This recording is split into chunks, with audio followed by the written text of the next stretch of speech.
Les podcasts de Nouvelle Acropole France. Les enseignements de Elena Petrovna Blavatsky sur le bouddhisme. Conférence de Fernand Schwartz, philosophe de l'anthropologie, le 24 mai 2018 à Paris. Tous les mois de mai, depuis quelques décades, j'ai fait toujours une conférence d'hommage à Elena Petrovna Blavatsky. La raison fondamentale, c'est qu'elle a influencé beaucoup sur l'enseignement, bien sûr, à mon propre maître, et que nous nous sommes inspirés à la Nouvelle Acropole de la charte essentielle qu'elle a élaborée pour ce qu'elle avait fondé à l'époque, en 1875, la Société théosophique. Elena Petrovna Blavatsky est née en 1831 et à Ekaterinbourg, aujourd'hui c'est l'Ukraine. Avant c'était la Russie. Et elle est décédée à Londres en 1891. Donc elle a eu relativement une courte vie, mais elle a fait plusieurs fois le tour du monde. Et elle a visité presque tous les continents. Et elle est restée assez longtemps en Asie, et notamment elle a pu accéder au Népal, au Ladakh et au sud du Tibet. Dans ces différentes rencontres, elle a pu se faire initier d'une tradition bouddhiste, ésotérique, interne, qui au début, quand elle a expliqué ses connaissances, ça a encouragé beaucoup de critiques, puisque à l'époque dont on parle, presque aucun occidental était arrivé à ces endroits-là, et surtout, les connaissances des textes bouddhistes en Occident, par les professeurs et universitaires occidentaux, étaient seulement de la lignée des Theravada, c'est-à-dire du bouddhisme de l'Inde du Sud, qui est le véhicule Hinayana, ou le dit petit véhicule, qui correspond en réalité au bouddhisme populaire en tant que religion, et qui est la forme la plus populaire et la plus connue du bouddhisme.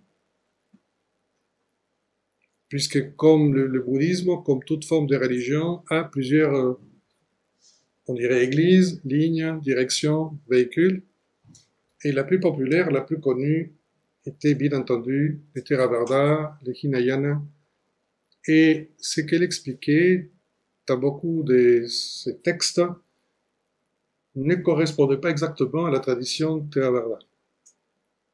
C'était logique, puisqu'en réalité, elle rencontra une initiation au niveau d'un groupe qui s'appelle des Gelugpa au Tibet, qui correspondent au grand véhicule appelé Mahayana. Et les premiers textes du Mahayana, à part les textes qu'elle a, elle, expliqués à son époque, sont arrivés en Occident dans les années 20. C'est-à-dire beaucoup plus tard, qu'elle est décédée, 20-30 ans plus tard, qu'elle a quitté le monde. Et ceci expliquant cela. J'essaie de résumer tous ces éléments-là, parce que sinon, on va faire beaucoup de choses. Mais ce qui est intéressant, c'est que, malgré ces premières objections et critiques, un grand nombre des connaisseurs orientaux et occidentaux ont reconnu ensuite la qualité de ces enseignements. Je vais citer quelques-uns pour qu'on se comprenne. Le traducteur du Bardo Todol, qui était un lama qui s'appelle Kasi Dawa Samdup, qu'il a fait dans les années 20-30 du siècle dernier. Dans son introduction, il mentionne plusieurs éléments des enseignements et des écrits des HPB dans la doctrine secrète. Et elle fait une allusion ensuite en expliquant que, en dépit des critiques dirigées contre ces ouvrages, HPB devait incontestablement avoir reçu un enseignement lamaïque élevé, ainsi qu'elle le prétendait. Il n'y a pas mieux pour être situé qu'un lama très savant, comme lui, pour clarifier la connexion d'HPB avec cette lignée. Mais ce n'est pas simplement lui, en fait. Et un des plus grands experts occidentaux, Edward Konsei, qui était l'ami de Tucci, qui sont les deux grands spécialistes du bouddhisme tibétain, nous sommes déjà au milieu des années 50, explique que, d'une part, la Société théosophique a fait un grand service à la cause bouddhiste pour la répandre, pour l'expliquer, la développer, et que les enseignements qu'ils ont apportés sont effectivement de la ligne Mahayana, etc., etc. Suzuki, le docteur Suzuki japonais, qui a connu les textes de la Voix du Silence en 1917, fut largement choqué et étonné de lire ce texte en disant « voilà le véritable bouddhisme ». Ensuite, il va amener le bouddhisme zen en Occident dans les années 50 aux États-Unis, et le bouddhisme zen va se répandre comme une traînée de poudre très rapidement, en quelques décades, de l'Amérique vers l'Europe. J'essaie simplement de vous donner quelques éléments. Lorsqu'il fut fêté le centenaire de l'édition de La Voix du Silence, qui est le texte sur le bouddhisme le plus important que HPB a écrit, dont je vous parlerai tout à l'heure, le Dalai Lama actuel a écrit une préface pour cette édition du centenaire, justement en expliquant l'apport qu'il avait donné pour répandre le bouddhisme, le faire mieux connaître, aider des milliers et milliers d'âmes. Et il dit à la fin, j'espère que la réédition de ce centenaire pourra éveiller et aider encore beaucoup d'autres âmes. Je crois que comme ça, je vous fais un raccourci et pour que vous vous situez par rapport à l'importance de l'œuvre qu'elle a amenée vers l'Occident et surtout la lignée, parce que ceci est important, puisque elle n'a pas inventé, mais elle a transcrit des textes qu'elle a pris par cœur, et pour les expliquer aux Occidentaux, et aux moins Occidentaux, puisqu'il a dû l'expliquer aux Asiatiques même. Parce que ce que je voudrais quand même vous expliquer, aujourd'hui, parler du bouddhisme, d'hindouisme, du yoga, c'est courant. C'est devenu quelque chose qui pose pas trop de problèmes, et tout le monde pense que c'était toujours comme ça. Alors je vais vous expliquer. Au XIXe siècle, l'Asie, la Chine, le Japon, l'Inde, le Sri Lanka, la Thaïlande, toute cette région-là qui est immense, doute d'elle-même. Le modèle anglo-saxon, à cause de la colonisation de l'Inde par l'Angleterre, devient le modèle phare de toutes les élites de l'époque. Il y a d'ailleurs un que vous connaissez, qui au début était émerveillé et qui voulait être un dandy anglais. Il s'appelait Gandhi. La première chose qu'a fait Gandhi quand il est venu, qui était avocat, et quand il est arrivé à Londres, c'est apprendre à danser, s'habiller comme un dandy anglais, et il était convaincu que tous les Asiatiques des élites allaient pouvoir devenir des super anglais. Il a déchanté, bien entendu. Mais je vous explique simplement la fascination du modèle occidental au XIXe siècle pour l'Asie. Ce que nous, aujourd'hui, on ne peut pas comprendre. Mais à l'époque, les élites asiatiques de Chine, d'Inde, de Japon, ne pensaient pas du tout qu'ils étaient porteurs des philosophies, religions, traditions sérieuses. En même temps, un énorme groupe de missionnaires de toutes les différentes églises, sectes chrétiennes a déferlé en Asie, provoquant d'immenses conversions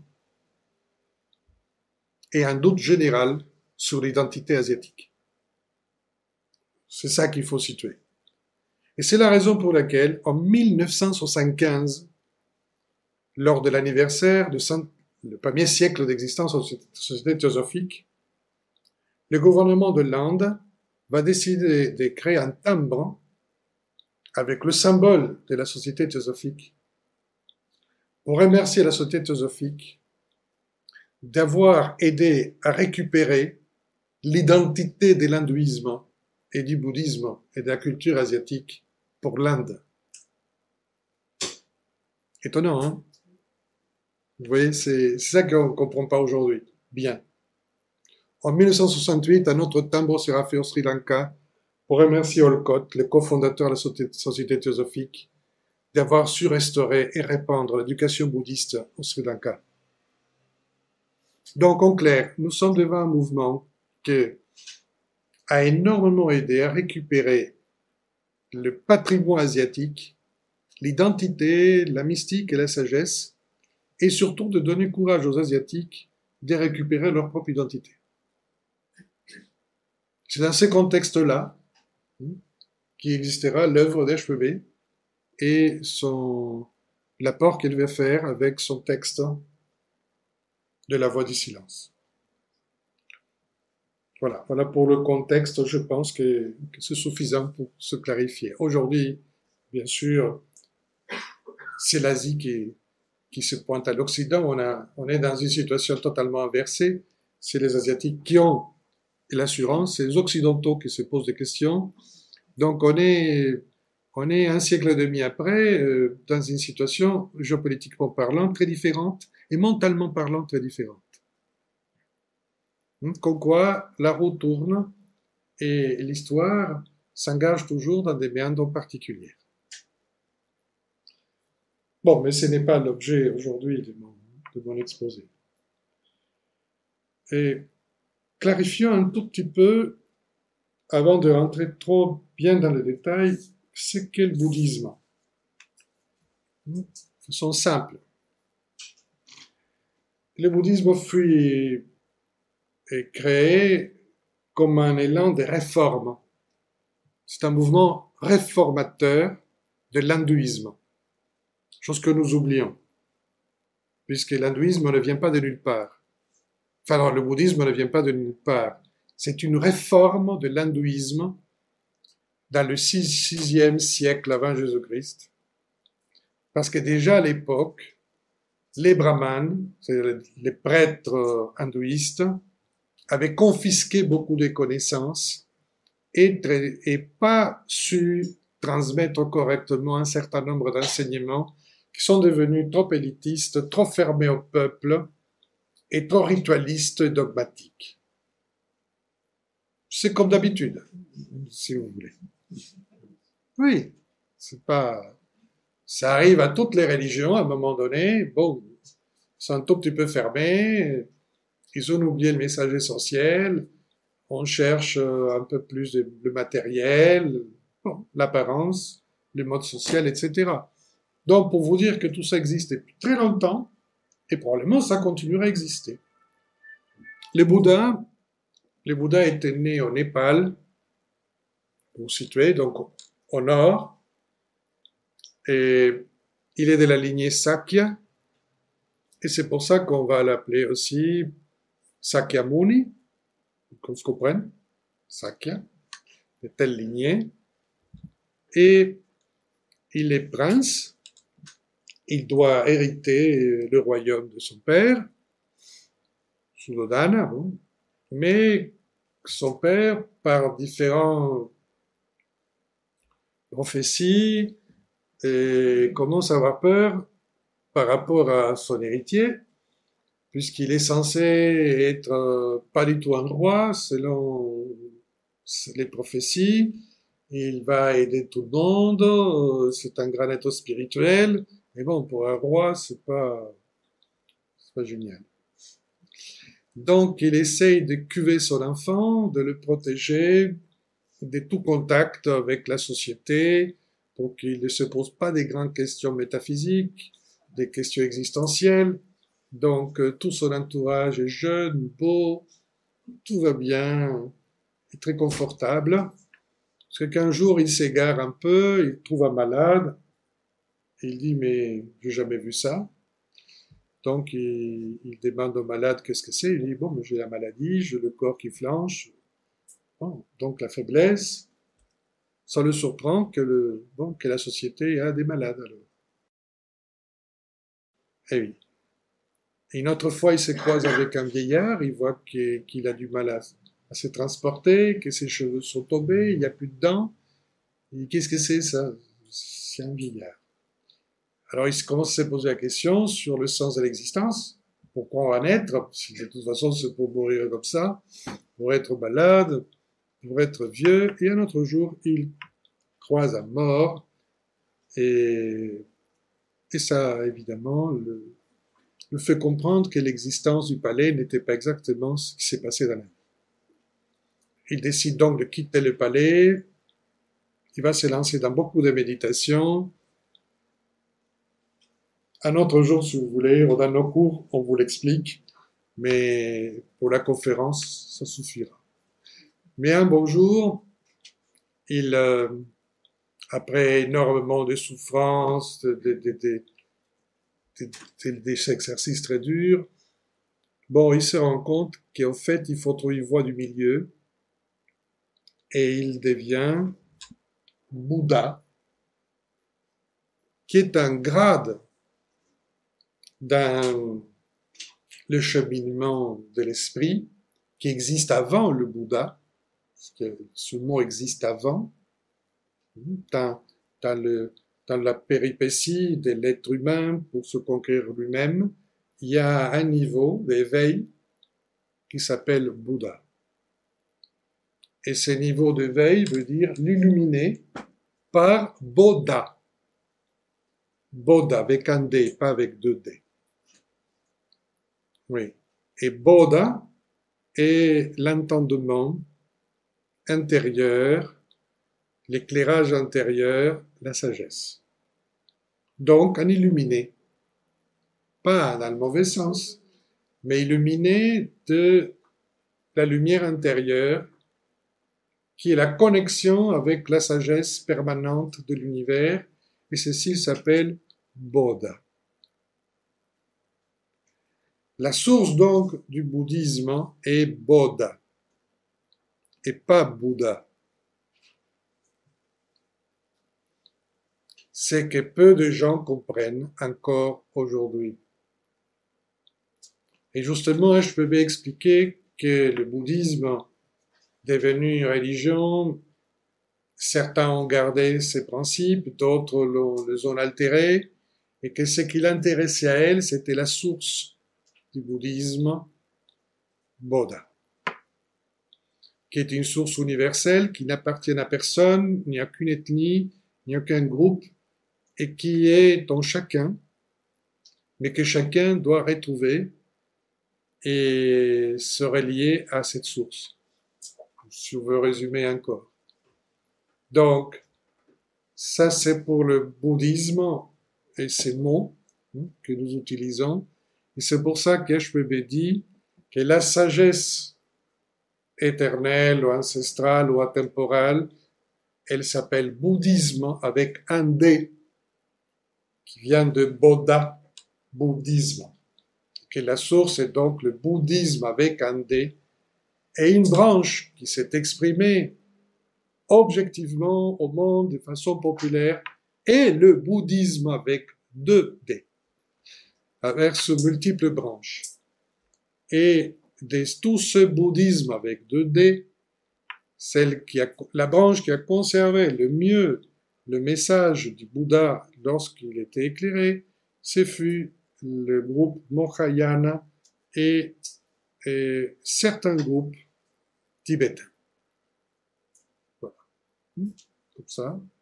Et ça, c'est de ce bouddhisme que je vais vous parler, puisqu'il est celui qui me semble le plus philosophique, le moins religieux dans le sens dogmatique ou rituel, mais le plus profond pour atteindre le cœur de choses.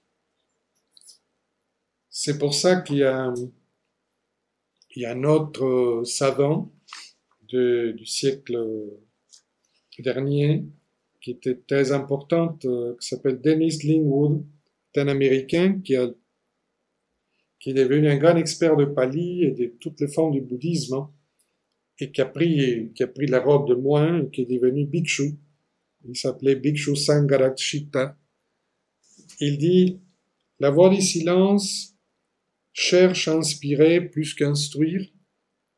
Il appelle le cœur plus que la tête. Il n'appartient pas à la littérature de l'information, dont sa finalité est celle d'augmenter la connaissance, mais à la littérature du pouvoir intérieur, dont leur propos est de faire avancer les âmes dans le sentier. Donc voilà. Voie intellectuelle, voie pratique, d'intériorisation. C'est ça les deux voies sont là. Mais dans toutes les traditions. Et dans le bouddhisme, c'est très clair. On peut dire que le bouddhisme est l'enseignement de la voie, ou du sentier, du chemin, qui permet à l'esprit du pratiquant de dissoudre les strates d'obscurité accumulées par l'ignorance. Comme Socrate, le Bouddha avait très bien compris que nous étions tous des ignorants. C'est une première constatation qu'il faut rapidement établir dans une vie, parce que celui qui ne se sait pas ignorant pense qu'il sait tout, donc il ne peut rien apprendre. Donc il s'est coupé tout seul le chemin évolutif. Mais notre ignorance provoque en nous l'accumulation d'un certain nombre de toxines, disons, des poussières qui nous empêchent de retrouver la source intérieure, qui se couvre d'une gangue, qui dans le bouddhisme dont je vous parle s'appelle l'âme diamant, qui est dans une gangue. Mais comme c'est un diamant, rien ne peut le perturber ni la toucher, mais il faut descendre vers la gangue et récupérer l'âme diamant. Elle est incorruptible. Et elle peut couper tous les obstacles. Et ce qu'il faut comprendre aussi, c'est que tous les groupes bouddhistes, fondamentalement les plus internes, ont établi des cursus, des pratiques qui doivent mener le méditant à purifier sa pensée et faire briller dans son éclat premier l'éveil qui était de toute l'éternité depuis la naissance du monde. Et pour les bouddhistes, comme pour la science, l'univers naît d'une grande lumière. Cette lumière va donner plein d'étincelles, etc. Chacun de nous est une étincelle. Chacun de nous a reçu l'éveil du monde. Et comme Platon l'expliquait, il a gardé la mémoire des connaissances et des lois de la nature en soi, mais il faut que chacun se le rappelle. Donc il faut qu'on cherche notre mémoire d'âme pour que l'enseignement puisse véritablement devenir une pratique. Puisque sans cet contact d'âme, les connaissances deviennent pure spéculation, calcul, accumulation encyclopédique, mais n'aboutissent pas à une pratique quotidienne dans ce cheminement. Et c'est pour ça que la pratique dans cette voie est très importante, et pas simplement la spéculation. Ces pratiques, comme les pratiques que nous proposons à Nouvelle Acropole dans nos cours, ne sont pas pour son loisir, pour se plaire, pour se sentir simplement à l'aise, pour que la personnalité se calme et soit tranquille. Ça, c'est ce qu'on peut appeler des pratiques de New Age, qui cherchent une consolation ponctuelle, sans cheminement intérieur. Nous ne proposons ni le bouddhisme réel, aucun pansement particulier, pour une minute, pour que ce soit gentil et bien. C'est pas un divertissement la pratique. Les pratiques ne sont pas pour s'amuser, même au moins que on puisse être heureux de pratiquer. Avec le temps, la pratique rend heureux, et c'est un grand plaisir de pratiquer. Et quand la pratique manque, et on se sent pas bien. Parce que c'est une rencontre avec soi, et un contact qui nous manque. Mais il faut créer ce lien pour qu'à la fin, tout ça devienne si naturel et épanouissant.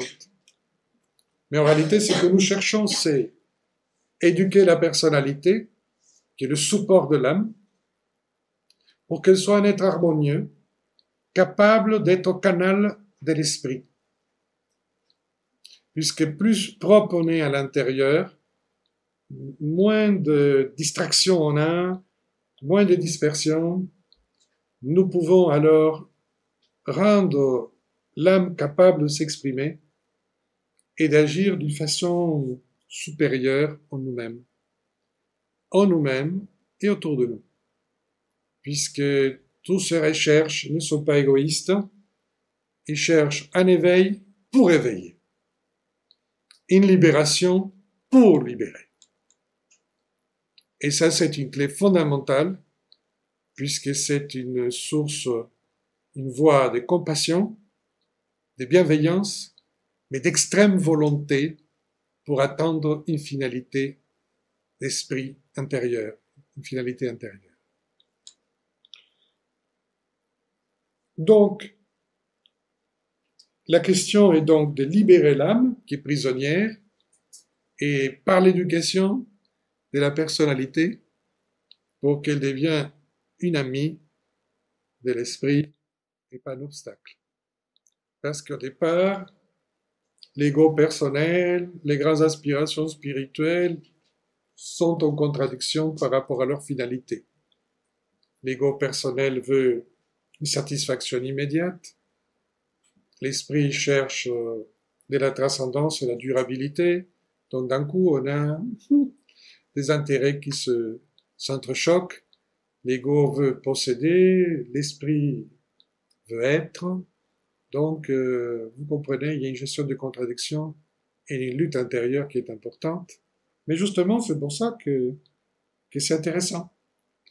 Parce que ça permet donc cet enseignement que nous essayons d'apporter, d'aider chacun à mener son combat, quoi. C'est un beau combat, puisque l'objectif est la paix. Faire un combat pour la paix, c'est bien. Faire un combat pour construire est excellent. Donc, la vraie pratique nous apprend, et c'est pas simplement pour nous amuser, pour passer le temps. Alors, rentrons maintenant dans l'historique de la voie du silence, le texte. En fait, le texte de la voie du silence est un des derniers textes d'HPB. En 1889, son médecin à Londres lui dit qu'il faut qu'elle prenne de l'air, qu'elle se repose un peu, qu'elle aille dans une forêt, qu'il se dilate un peu, parce que sa santé n'était pas très bien. Une amie américaine, dont son mari était consul en France, l'invite à Paris et à Fontainebleau où ils ont une maison. Et bon, elle arrive l'été à Fontainebleau, et c'est là où elle va rédiger La Voie du silence. Elle le fait en 3 semaines. Petit bouquin, elle le fait en 3 semaines. C'est quoi? En fait, quand elle était au Tibet, il avait eu un enseignement qui est basé sur ce qu'on appelle un texte de préceptes d'or. Donc, il y a 90 préceptes. ses maîtres l'ont dit qu'elle ne pouvait pas les copier. Donc, elle les a pris par cœur. Prenons par cœur, elle a bien rempli le contrat, puisqu'elle n'a pas écrit. Et à un moment donné, voyant ses propres disciples et la marche de la société théosophique, elle dit, je vais faire un choix d'un certain nombre de préceptes pour faire un petit ouvrage à l'aide des candidats à l'adeptat, à l'initiation, etc. Et elle choisit 39. Et donc, ces 39 préceptes qu'elle va traduire du texte tibétain en anglais seront le texte que vous connaissez par la voie du silence. Voilà, pour résumer. Et que c'est l'honneur, parce qu'il s'explique assez bien, dans l'essentiel de ce qu'on a besoin pour rentrer dans le sentier et s'accomplir. Et quand on lit attentivement, on se rend compte qu'il y a ça et beaucoup plus, que même s'il aurait mis 15 préceptes, peut-être ça aurait été assez. Mais bon, elle nous a donné 39, donc on va profiter.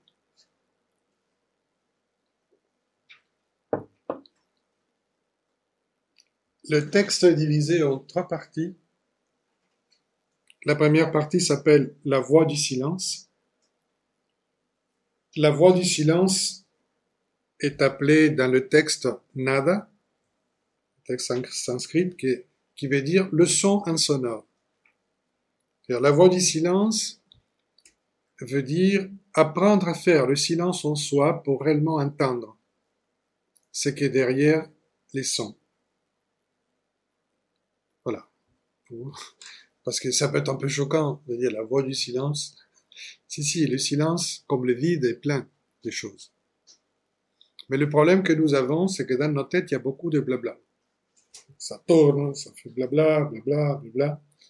Donc, il faut calmer tout ça, il faut vider tout ça, il faut centrer tout ça, et d'un coup, apparemment, on contacte une petite voix silencieuse. En ce moment-là, il faut surtout pas dire « ça y est !» Elle part. Elle part parce que vous venez de faire du bruit. Donc, ce qu'il faut apprendre, c'est pas simplement entendre ce qui semble ne pas avoir de son, sinon de rester neutre devant ce qu'on entend ou ce qu'on voit, sans le qualifier dans un sens ou dans un autre. C'est pour ça que pour entendre la voix du silence, la préconisation de base, c'est de ne pas être dans la voie « j'aime, j'aime pas ». Ça me fait plaisir, ça me fait pas plaisir. Oui, c'est dur ce que je dis déjà. Hein. Mais de rester neutre et centré. On aime, on n'aime pas, c'est comme ça. Si on quitte la voie de l'ego personnel, qui lui est basé sur j'aime, j'aime pas, c'est quand les gens me disent je peux pas, au fond ils me disent j'aime pas. D'accord? Pas vous, d'autres. Et oui, parce qu'on n'aime pas quitter son confort. On n'aime pas faire un effort. On n'aime pas toujours être humble. Ça, on n'aime pas trop. Mais il le faut. Vous voyez? Et il y a parfois des choses même plus banales. Il y a des nourritures qu'on ne devrait pas manger. On aime, on aime, on aime. Mais il nous faut mal. Donc on ne doit pas. En quittant la voie pseudo-évolutive dans sa vie, de baser sa vie sans j'aime, j'aime pas, et ça permet de contacter un concept très important dans la philosophie hindouiste et bouddhiste, le dharma. la loi. La loi, c'est traduit comme loi, mais dharma veut dire ce qui supporte les choses. Le support de toute existence. Et quand on touche les supports de la vie, les supports de l'existence, de notre vie, de nos vies, les critères changent. Ce qu'on comprend, c'est qu'on doit, ce qu'on ne doit pas faire. Et là, nous nous approchons donc mieux de cette histoire de la voix du silence, du son insonore. Et pour ça, le conseil fondamental qui est donné dans cette partie du texte, c'est de pratiquer dharana, la concentration profonde. C'est la raison pour laquelle j'écris mon petit livre sur la concentration dans le bouddhisme tibétain, pour expliquer les rudiments et l'importance de la voie de la concentration pour s'initier dans le sentier. Sans concentration, c'est très difficile d'avancer parce que la voie a une direction et la voie, cette direction n'est pas tout droite. Parfois ça tourne, parfois ça avance, parfois ça recule. C'est une voie particulière. Donc il faut être très attentif parce que d'un coup on peut se retrouver hors voie. J'ai perdu le chemin. J'ai perdu le chemin. Où est-il le chemin? Et là c'est gênant parce qu'il faut reprendre le chemin. Oui, on ne le reprend pas ou on l'a laissé. On recommence. On doit recommencer. Donc le mieux c'est de ne pas être trop distrait. Et c'est pour ça ce conseil important que je vais vous expliquer. Et quand on posait la question au Bouddha sur d'où vient cette histoire de la difficulté à se concentrer, l'explication c'est la négligence. Pas être soigneux, pas être attentif à tous les détails. Parce que être soigneux est le contraire de négligence. Nous vivons une société très négligente aujourd'hui. On se néglige tout. La forme de s'habiller, de manger, de faire, de s'organiser, tout est négligé. Il n'y a pas de soin. Parce que le soin implique propreté, harmonie, attention, s'occuper.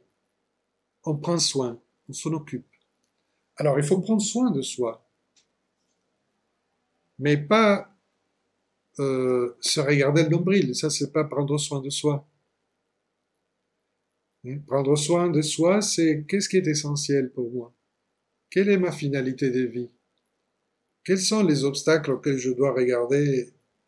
Quelles sont les pratiques ou les connaissances que je dois utiliser pour ne pas tomber dans un piège? Voilà, être soigneux. Être soigneux. Si on devient négligent, apparaît la distraction. Et quand un être devient trop distrait, c'est-à-dire attiré par tout ce qui arrive, et sans garder son centre, donc allant tout le temps vers la surface, d'une part, il devient ultra sensible, tout va l'irriter, tout va l'angoisser, tout va provoquer des tourbillons, et d'une autre part, son mental deviendra confus. La confusion mentale vient de la distraction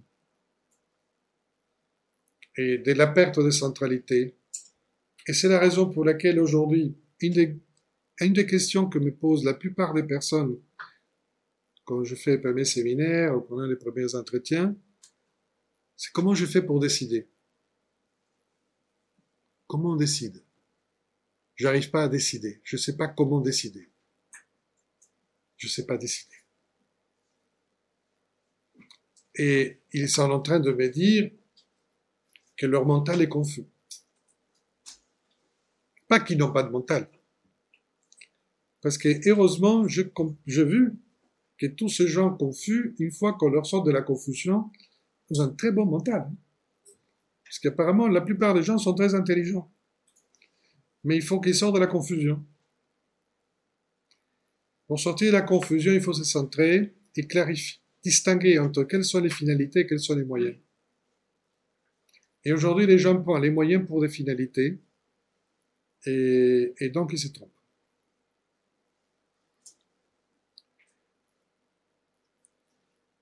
Ça, c'est la première partie.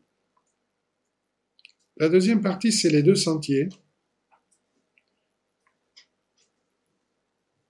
Dans cette deuxième partie, bon, nous sommes face à quelqu'un qui est assez éveillé, qui commence à comprendre les choses. Et là, on l'explique effectivement qu'il y a deux manières de comprendre les choses. Par la doctrine de l'œil, c'est-à-dire l'intellect, l'écriture, ou la doctrine du cœur, l'œil, la voix du cœur. La voix du cœur n'est pas simplement la bonté et la générosité, c'est l'ouverture mentale. Il est difficile de se trouver face à des gens sans préjugés. Il est difficile de se trouver face à des gens qui sont en écoute, et pas en écoute d'eux-mêmes. Des gens qui veulent entendre quelque chose. En général, les gens veulent entendre ce qu'ils pensent eux. Donc, ils souhaitent que je leur dise ce qu'ils pensent, et comme ça, ils sont contents qu'ils pensent pareil. Bon, parfois oui, parfois non. On ne peut pas être tout le temps en accord, mais et ça pose beaucoup de problèmes, l'ouverture du cœur. Donc, penser avec une ouverture du cœur, c'est autre chose qu'être tout simplement gentil et généreux et d'aimer tout le monde. Ce qui est déjà pas mal dans le temps qui court. Je le signale. Je le signale. Mais c'est pas suffisant. C'est pas suffisant.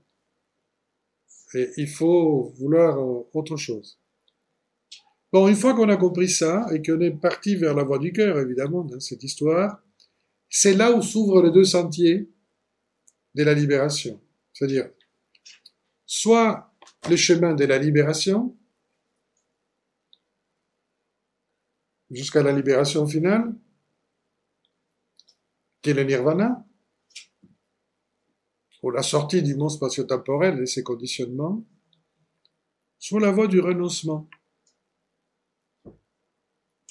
à la propre libération, une fois qu'on l'a obtenu. Alors pourquoi? Mais parce que c'est par le renoncement qu'on peut aider les autres. Et ça, c'est la plus dure de voie, évidemment, comme l'explique le texte.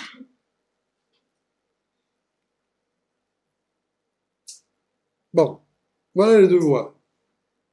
Prenez ce que vous voulez, c'est pas un problème, mais pour l'apprendre, il faut déjà avoir fait toutes les conditions préalables que je viens de vous expliquer. Et enfin, on arrive à la troisième partie, qui s'appelle les 7 portails, qui sont 7 portes que le disciple va franchir. Et les 7 portails sont les 7 paramitas.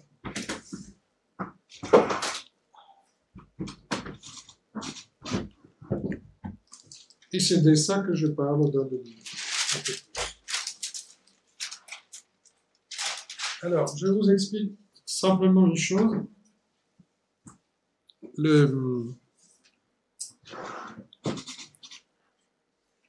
Selon les traditions, il y a 6 paramitas, 7 paramitas, 10 paramitas.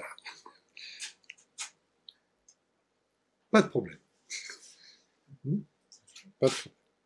Dans la voie du silence, il ajoute aux 6 paramitas connus de Mahayana une septième qui est la quatrième, la septième, la quatrième, qui est Viraga, qui est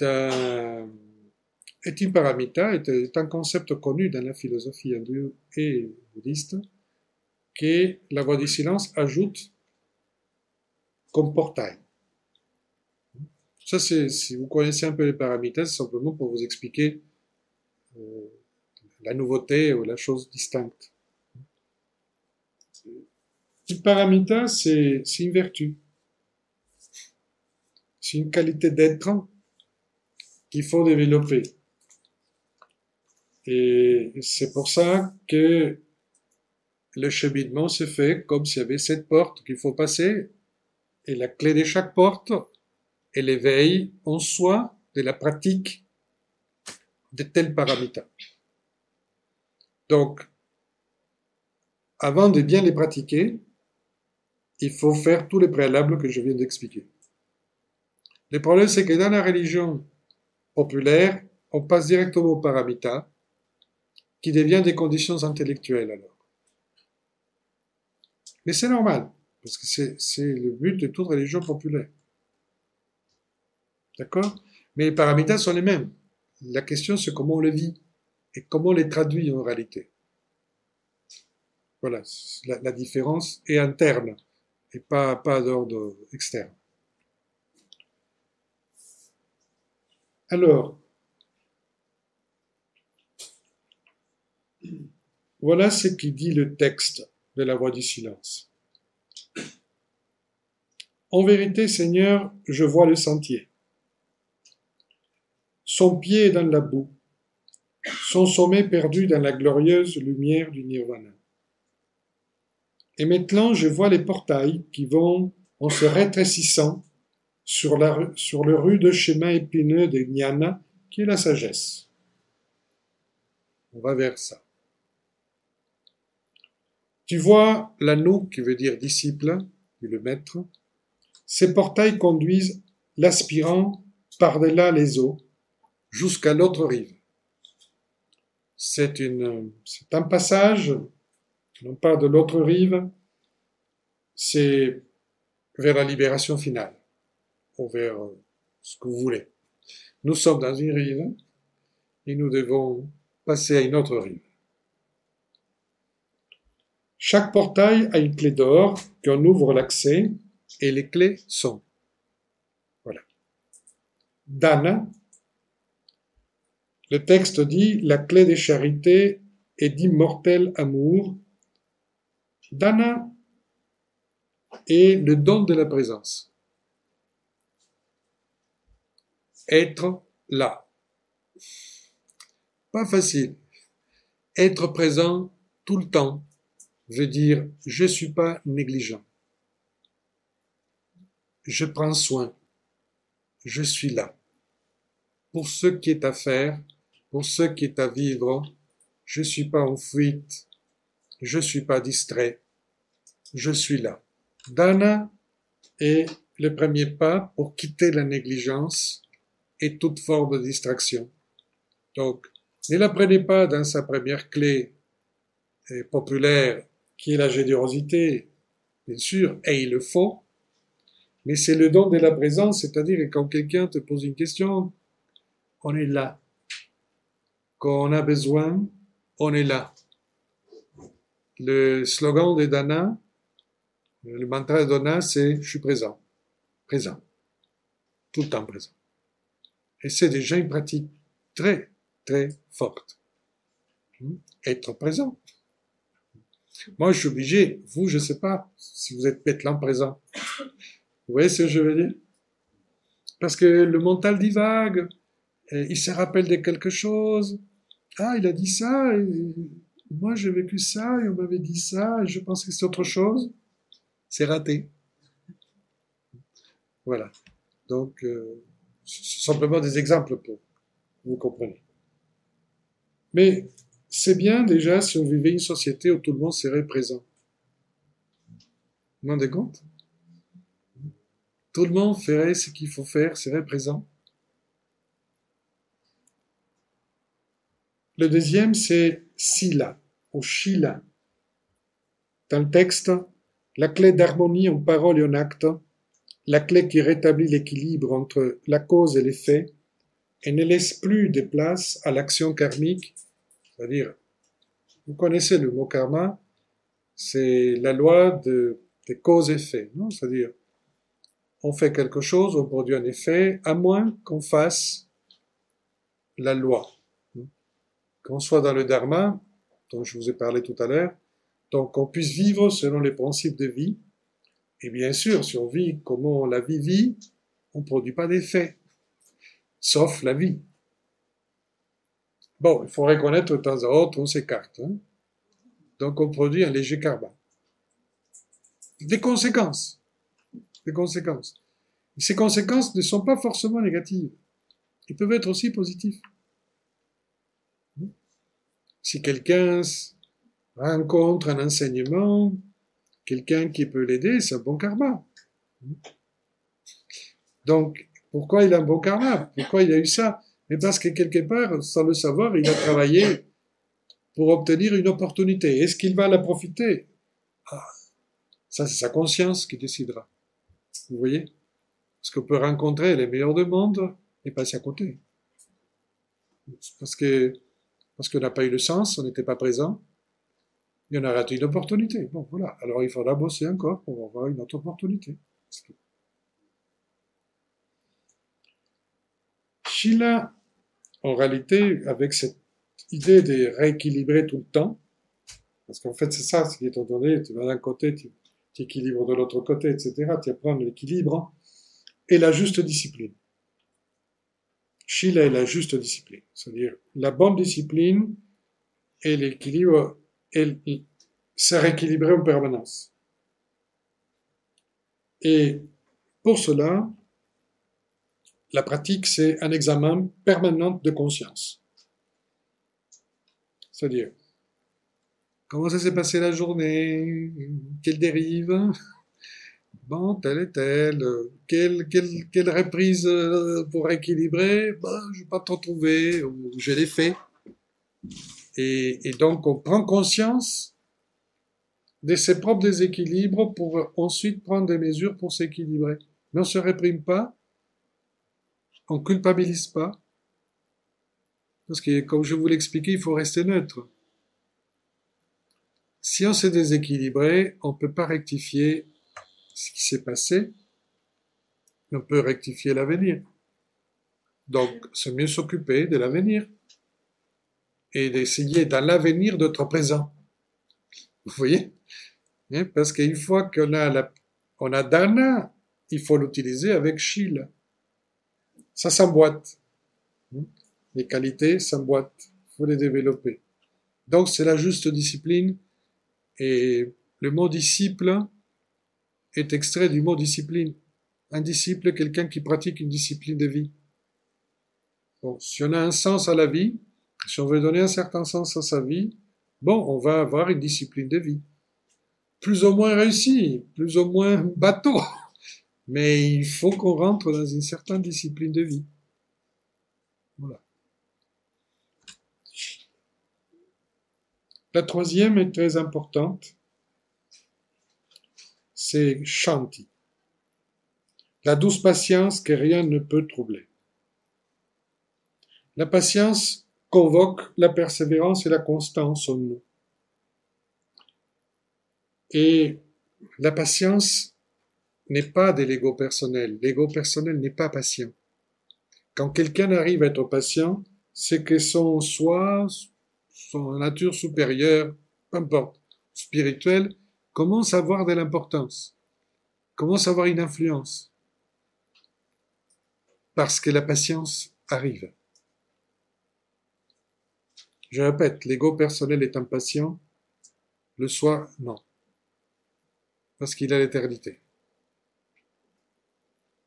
Donc, si on ne perd pas patience, on n'est pas angoissé. On est moins calme, on est plus calme et moins stressé. Donc, c'est un conseil à donner à presque tous les concitoyens.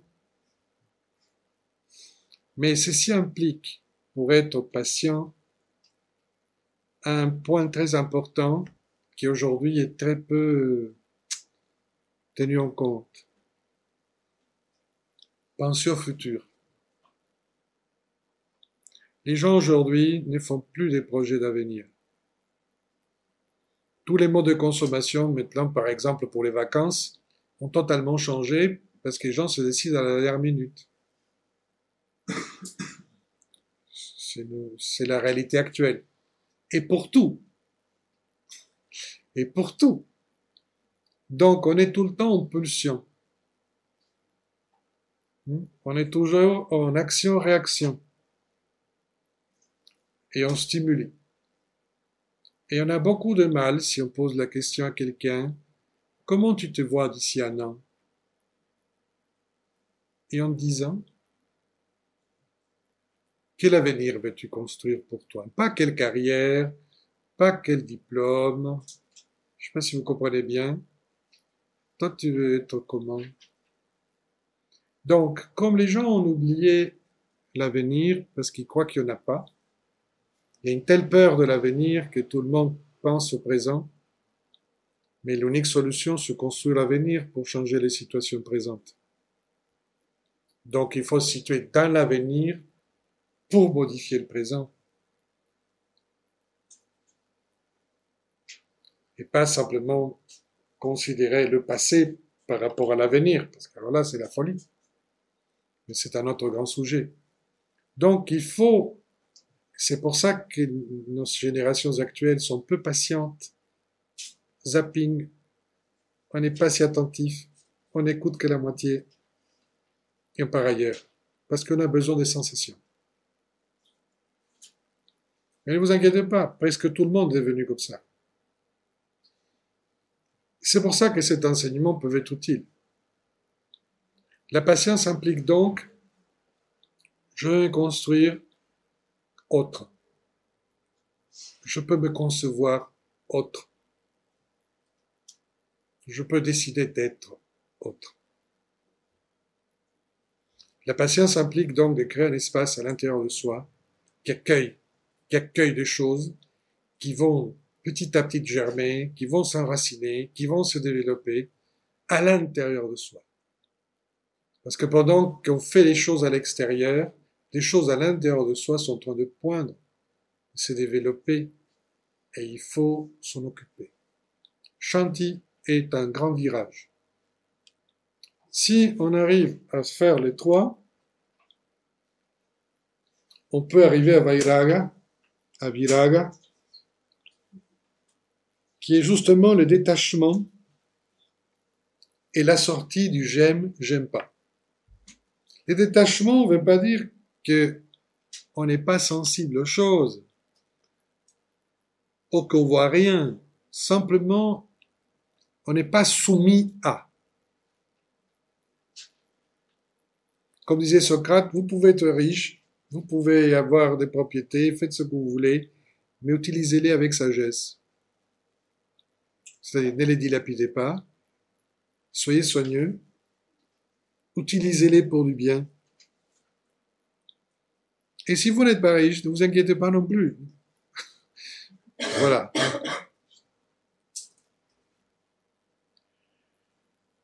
L'indifférence au plaisir et à la douleur, l'illusion vaincue, la vérité seule perçue, c'est cette forme de détachement, renoncement, qui est base, comme disait Vivekananda, un autre grand sage hindou, et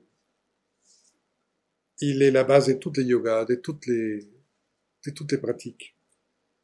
Et on se libère du j'aime pas.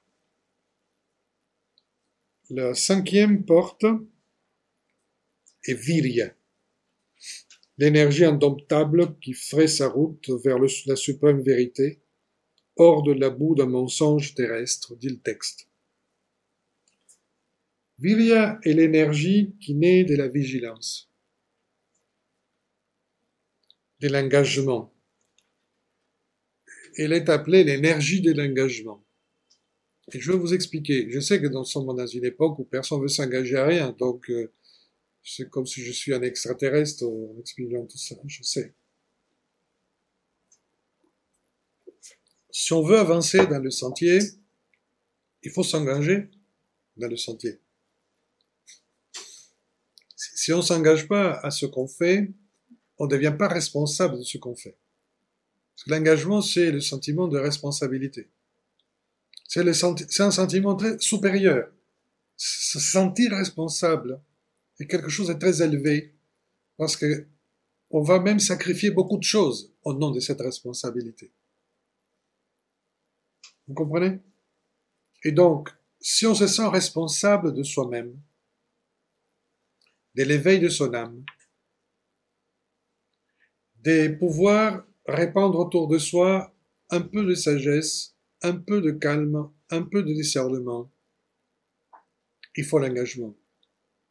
Parce que cet engagement va donner une force, une conviction et une énorme énergie à la personne qui s'engage.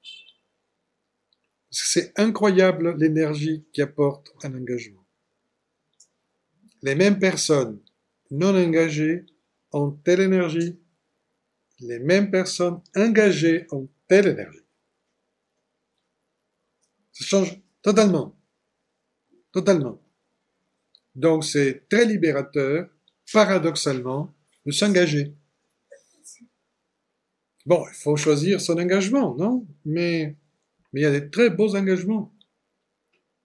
Notamment si on veut déjà s'engager pour se libérer soi-même et aider à libérer les autres. C'est un super engagement. Ça donne une énorme puissance. Beaucoup de gens parfois me posent la question, comment vous faites? Parce que je voyage beaucoup. Je suis au moins 6 mois en déplacement, dans beaucoup d'écoles, dans beaucoup de choses. C'est pas simple de rester centré en changeant d'avion tout le temps, de train, et tout ça. C'est Virya, l'énergie de l'engagement, qui m'aide énormément. Et je le souhaite pour tous. Parce que je peux témoigner qu'il y a une énergie particulière qui est en nous, qui naît de nos engagements.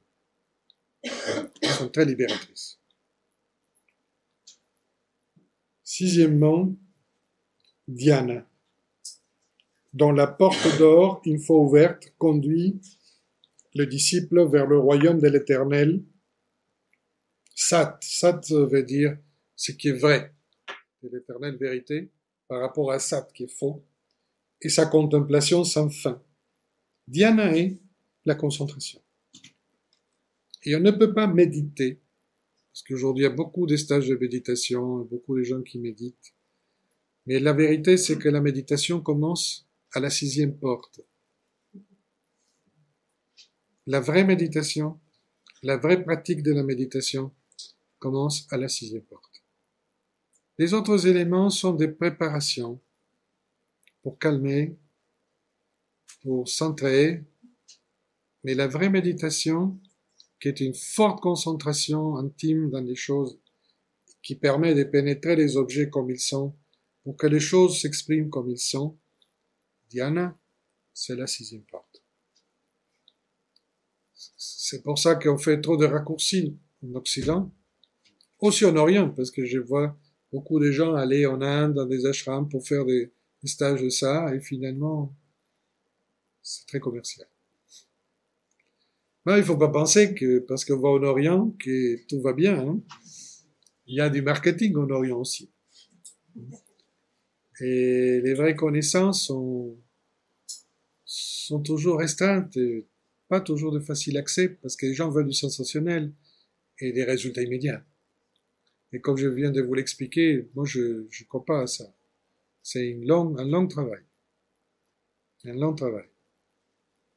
Parce que si le Bouddha a eu besoin de plusieurs années pour arriver à l'éveil, peut-être nous aussi, non? On va pas trouver l'arbre Bodhi de l'illumination au coin de la rue et paf! Bon, enfin. Chacun. Donc, ça veut dire quoi, Dhyana? Mental clair. Mental clair. Enfin, nous arrivons à Prajna, la clé de ce qui fait de l'homme un dieu, en créant le Bodhisattva, fils de Dhyani. Le Bodhisattva est justement cet être de compassion qui se met à disposition pour aider à la libération des hommes et la transmission des enseignements. C'est le discernement du Dharma et la capacité cette fois-ci pas de voir ce qui est en face, y pénétrer dans ce qui est en face et se relier, mais de fusionner. Et ça, c'est très bien dit dans la voie du silence. C'est de devenir la goutte dans l'océan et l'océan dans la goutte. Et pour cela, il faut déjà se rendre compte que nous sommes une goutte de l'océan primordial, que notre finalité, c'est de rejoindre la source d'où on est sorti, et que malgré que la goutte rentre dans l'océan, la goutte est dans l'océan. Parce que quel est le problème de la goutte? La goutte a peur de plus être goutte. Quand en fait, elle peut être goutte et océan en même temps. Et ça, c'est la résolution de la contradiction. Et ça, c'est le 7e portail. Voilà. Vous voyez que c'était finalement très simple. Voilà l'enseignement qu'HPB va nous délivrer et qui sera ensuite repris et retransmis, amplifié par d'autres. Et je voulais, si vous avez encore 5-10 minutes, vous lire quelques phrases du texte. Parce que bon, là, j'ai fait un raccourci important. C'est pas un texte trop long. Donc, vous pouvez le lire. Simplement, il faut lire doucement. Lorsqu'il y aura cessé d'entendre le multiple, il lui sera possible de discerner l'un, le son intérieur qui tue l'extérieur. Voilà, par rapport à la voix du silence. C'est alors et alors seulement qu'il abandonnera la région d'Assat, le faux, pour accéder au royaume des Sat, le vrai.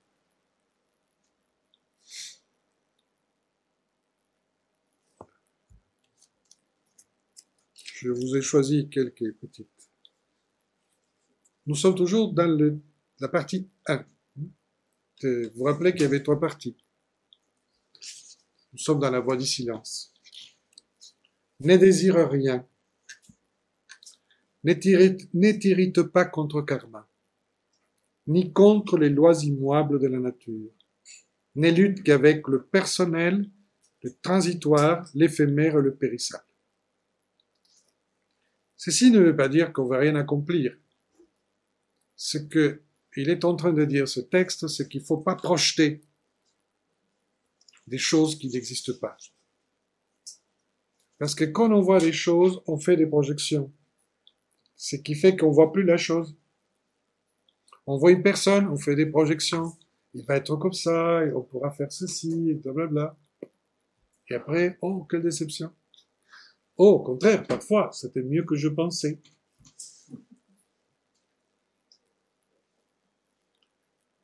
Il faut qu'on soit sûr qu'on sent, on voit, on entend ce qu'on croit entendre, voir.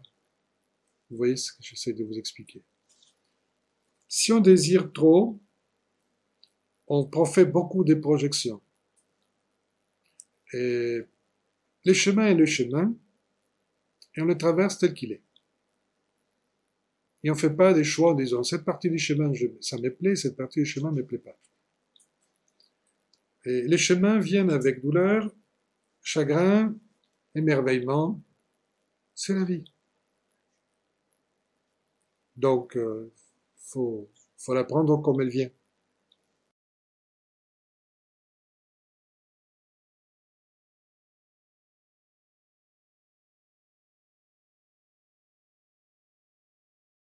Et à la fin de la première partie, et maintenant on repose sur l'arbre de Bodhi, l'arbre de la sagesse, qui est la perfection de toute connaissance, car apprends-les, tu es le maître des samadhi, de l'extase, de la théophanie, l'état des visions sans défaut, samadhi, état des visions sans défaut, c'est-à-dire sans tous les filtres. Parce que tout le travail, c'est comment on enlève les filtres, parce qu'on fait des filtres. Regarde, tu es devenu la lumière, tu es devenu le son, tu es ton maître et ton Dieu, tu es toi-même, l'objet de ta quête. La voix ininterrompue qui résonne à travers les éternités, exemptée des changements, des péchés exempts, les 7 sons en un, la voix du silence, Om Tat Sat. Bon, je vous souhaite. En tout cas, c'est bon, c'est bon. Les débuts du deuxième traité, qui sont les deux voies, et maintenant on maître qui enseigne la compassion, parce que ça y est, tu es maître, donc il faut enseigner la compassion, c'est le cheminement, indique le chemin aux autres hommes. Regarde, tout ce qui frappe pour être admis attendent dans l'ignorance et les ténèbres de voir s'ouvrir toute grande la porte de la douce loi, c'est-à-dire le dharma. La voix des candidats dit « Ô maître de ta propre miséricorde, révéleras-tu pas la doctrine du cœur ?» Et là commence l'enseignement sur la doctrine du cœur.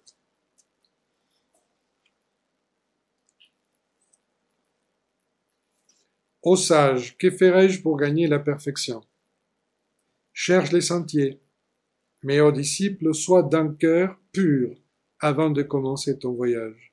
Avant de faire ton premier pas, apprends à discerner le vrai du faux, le toujours fouillant du toujours durable.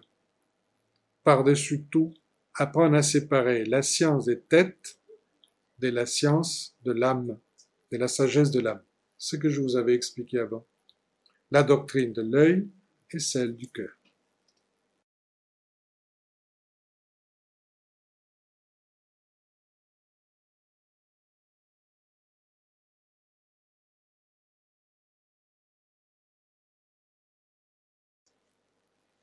Le dharma de l'œil exprime ce qui est extérieur et non existant.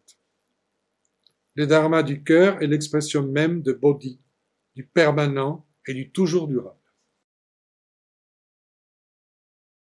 C'est facile, finalement.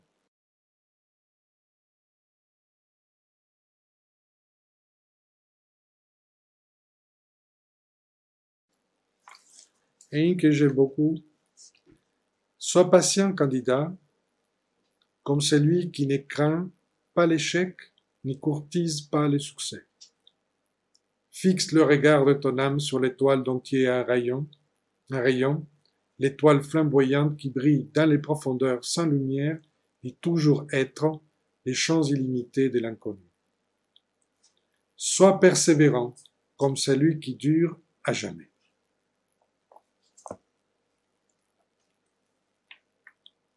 Et la fin du deuxième traité dit « Pour l'amour d'autrui, j'abandonne cette grande récompense, accomplis les plus grands renoncements. » Et le texte dit « Un sauveur du monde, c'est ce qu'il est. »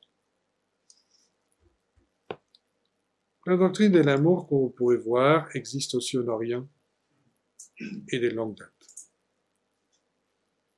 Après, il y a nos 7 paramitas. Et là, nous sommes vers la fin du traité 3. Les 7 portails. Prends garde que par l'oubli du soi, ton âme ne perd la maîtrise de son mental, tremblant, et ne soit ainsi frustré du fruit légitime de ses conquêtes. Prends garde à l'instabilité intérieure, car c'est là ton grand ennemi. Ce manque de fixité aura raison de tes efforts, et hors du sentier que tu foules, te rejetteras dans les profondeurs visqueuses des marais du doute. Prépare-toi et sois averti à temps. Si tu as essayé et échoué au combattant indomptable, ne perds pas courage, continue la lutte, et à la charge reviens, et reviens encore.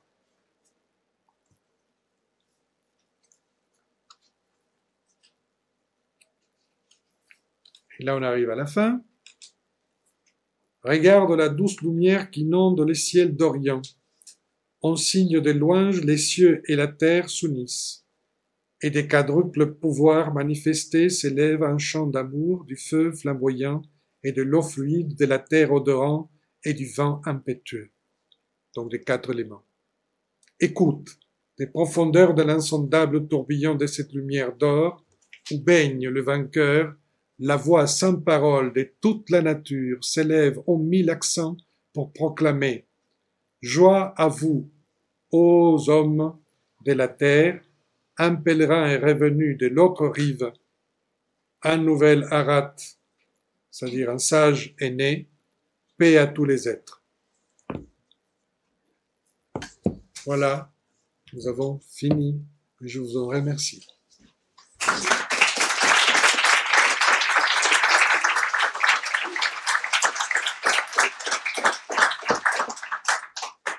Si vous avez quelques questions, c'est possible. Vous demandez le micro, vous ne le retenez pas 2 heures. C'est une question courte pour que les autres puissent poser des questions. Et si je sais quoi répondre, je vous répondrai. Sinon, tant pis. Et oui. Vous levez la main si vous le souhaitez et on passera le micro.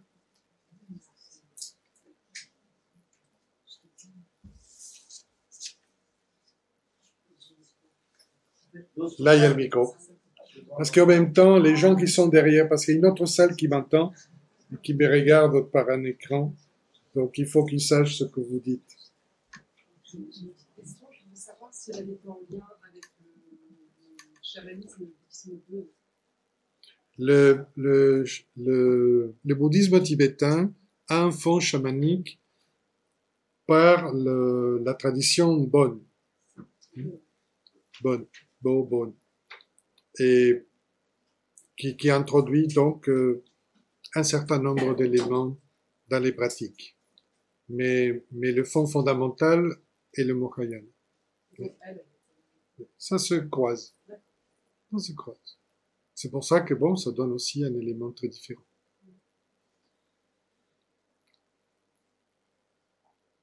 Vous n'êtes pas obligé, hein.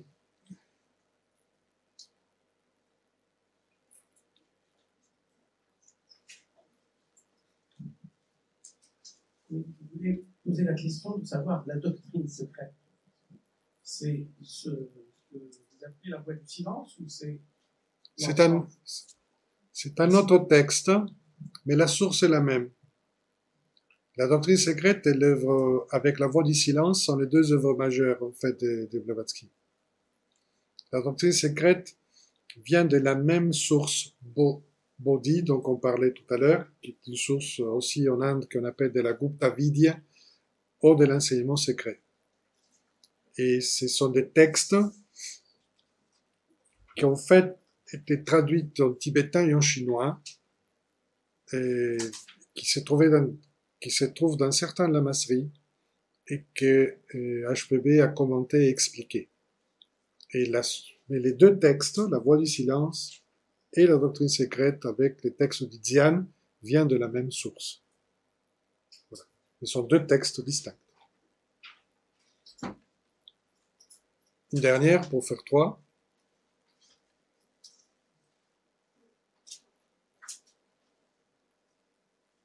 C'était dur alors. Vous avez beaucoup souffert. Mais pour une voix silencieuse, elle est silencieuse. Bon, en tout cas, ce que je peux vous dire, c'est que tous ces éléments-là sont possibles, praticables, et c'est une des bases de nos cours de philosophie d'Orient et d'Occident, puisque nous pensons que cette philosophie doit se répandre par la pratique et l'enseignement, et qu'elle rejoint d'autres, et qu'il faut apprendre à faire cette connexion pour justement nous projeter dans le futur et pas rester dans le passé, puisque les valeurs qui sont proposées sont pour tous. Gandhi disait de tout cela, parce que Gandhi a pris contact avec cet enseignement, et il était très honteux, parce que il ne connaissait pas la Bhagavad Gita, c'est les textes essentiels du bouddhisme, de l'hindouisme, et c'est la théosophie qui lui a appris que cet enseignement, c'est la fraternité de l'homme. Quelqu'un a levé la main. Là, au fond, la première qui a levé la main, je ne peux rien. Est-ce que les paramita peuvent être comparés avec les 5 nobles vérités? Et il y a 4 nobles vérités. Ah oui, les 4 nobles vérités. Il y a 4 nobles vérités. Quand dans une des nobles vérités, il y a une qui est la plus importante, c'est d'avoir de justes moyens de vie.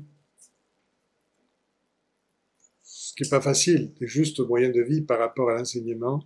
Là intervient la pratique des paramitas.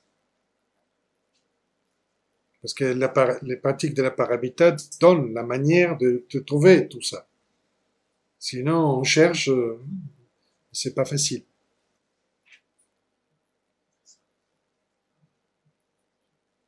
Alors, dans l'idée de faire un pont, est-ce qu'on peut dire qu'il y a une connexion entre la philosophie d'Orient et la Grèce antique? Oui. Par quelle voie? Oui. J'ai écrit un livre sur Socrate où j'explique la philosophie socratique comparée au bouddhisme. Il y a beaucoup d'éléments, en réalité. Et c'est vrai qu'il y a des points de convergence importants, y compris dans l'enseignement platonicien, et que nous devons explorer, apprendre à explorer. Et par rapport aux écoles de l'extase et de théophanie, il y a les mystères d'Éleusis et la religion d'Orphée. Mais bon, voilà. Il y a une tradition pérenne, universelle, qui inspira toujours les êtres humains de qualité dans toutes les régions du monde. Et il n'y a pas de copyright. Non, je dis tout de suite. Mais par contre, il y a des traditions qui nous sont arrivées, ou des enseignements qui nous sont arrivés, bien organisés. Et dans le cas de l'enseignement qui donne la voie du silence, par exemple, c'est très précis. Et dans le bouddhisme en général, il y a des choses très précises. Et aussi en Grèce, mais nous devons être heureux de trouver quelque chose qui s'enchaîne bien, mais qui conceptualise correctement et qui explique correctement. Je vous laisse alors. Merci beaucoup. Merci.